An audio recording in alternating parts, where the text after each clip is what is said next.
Quando a gente repreende alguém, quando a gente expõe o pecado de alguém, a gente está mostrando a pessoa a respeito de um erro. Mas isso não é todo o processo que a pessoa precisa para consertar seus caminhos. Depois de repreender alguém, nós precisamos corrigir a pessoa. Corrigir no grego é epanortosis.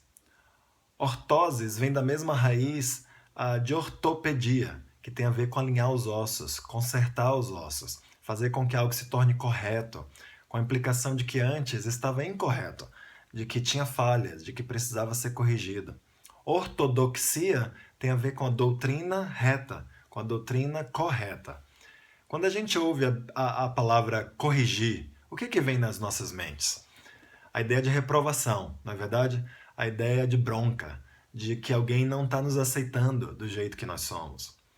Essa palavra traz a ideia na Bíblia, no entanto, de algo que precisa voltar para o caminho certo, de algo que se desviou, de algo que está torto, de algo que não está levando a Deus, em última instância.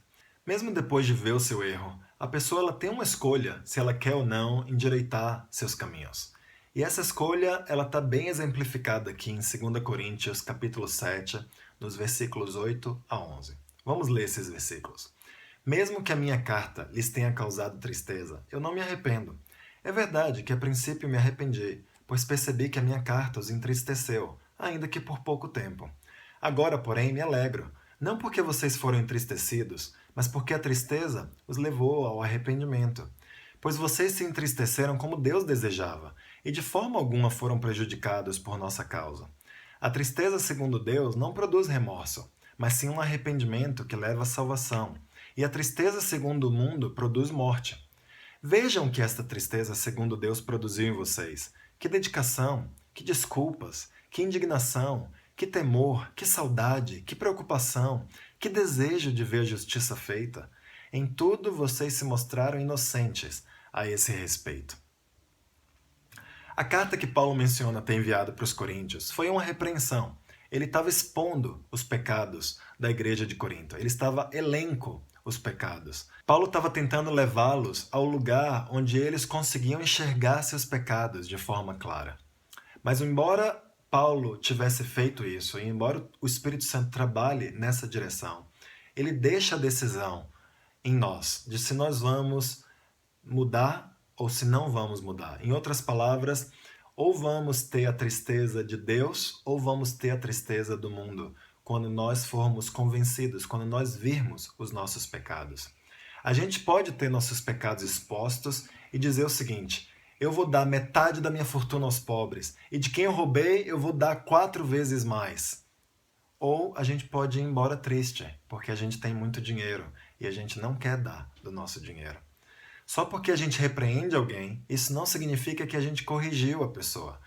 Não significa que as coisas foram colocadas num rumo reto, num rumo correto. Isso só virá quando a pessoa sentir uma tristeza segundo Deus. E essa decisão cabe unicamente à pessoa. Eu quero falar aqui de algumas características da tristeza do mundo. Sabe, quando a gente fica triste segundo o mundo, a gente tenta controlar os danos. Quantas vezes Faraó disse, eu pequei, eu errei? Ele estava tentando controlar o dano, na verdade. Mas ele não estava arrependido de verdade. Ele viu o pecado dele, mas ele não corrigiu os caminhos dele. É a desculpa social que a gente vê também quando a gente vê as pessoas pedindo desculpas nessas conferências de repórteres, dizendo, perdão, eu fiz isso de errado, eu peço desculpas à sociedade, eu peço desculpas às pessoas. É uma desculpa que busca restaurar uma harmonia social, para que as pessoas consigam viver juntas, mas não é uma desculpa que vem de um coração contrito. A tristeza, segundo o mundo, também é cheia de autopiedade.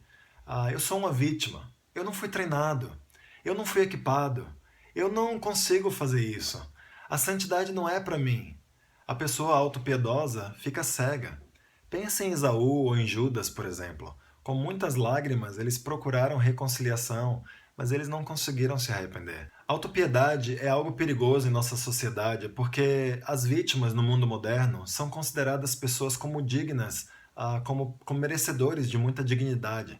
Mas essas são as vítimas verdadeiras, não as vítimas autoproclamadas, aquelas que vivem dizendo por aí, eu sou uma vítima.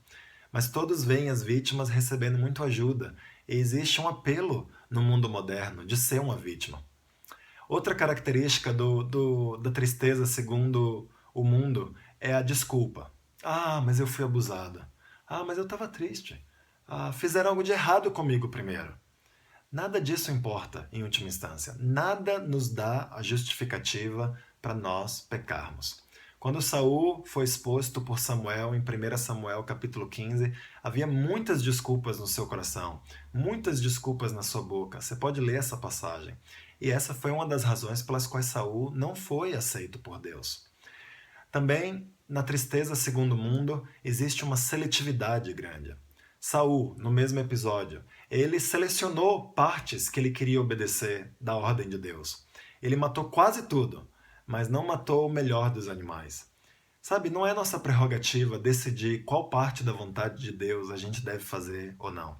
E se a gente está escolhendo, isso é um grande indício de que existe uma tristeza segundo o mundo em nossos corações. Também, outra característica da tristeza segundo o mundo é a repetição. Aqui em Hebreus 10, 26 e 27, a Bíblia fala assim: se continuarmos a pecar deliberadamente depois que recebemos o reconhecimento da verdade, já não resta sacrifício pelos pecados, mas tão somente uma terrível expectativa de juízo e de fogo intenso, que consumirá os inimigos de Deus. Quando a gente se sente triste, segundo o mundo, a gente vive pecando. A gente até pode falar, é verdade, eu errei, eu pequei, mas a gente vai e repete. A Bíblia fala aqui sobre uma atitude que não se arrepende. Pode até reconhecer seus pecados, mas vai e faz de novo. Isso é um indício de uma tristeza segundo o mundo. Outra característica da tristeza segundo o mundo é a dor prolongada. Paulo disse aqui em 2 Coríntios 7 que a tristeza de Deus dura pouco tempo, mas a tristeza do mundo dura muito tempo. A dor de Deus é um evento. Pode até ser uma dor aguda, mas é um evento. É uma instância de dor. Ela fere, mas ela não machuca a gente. Ela não prejudica a gente. O cirurgião, por exemplo, fere a pessoa com o bisturi, rasga a pele da pessoa, mas ele não machuca o corpo, ele não prejudica o corpo. Pelo contrário, o bisturi, a dor do bisturi cura a pessoa.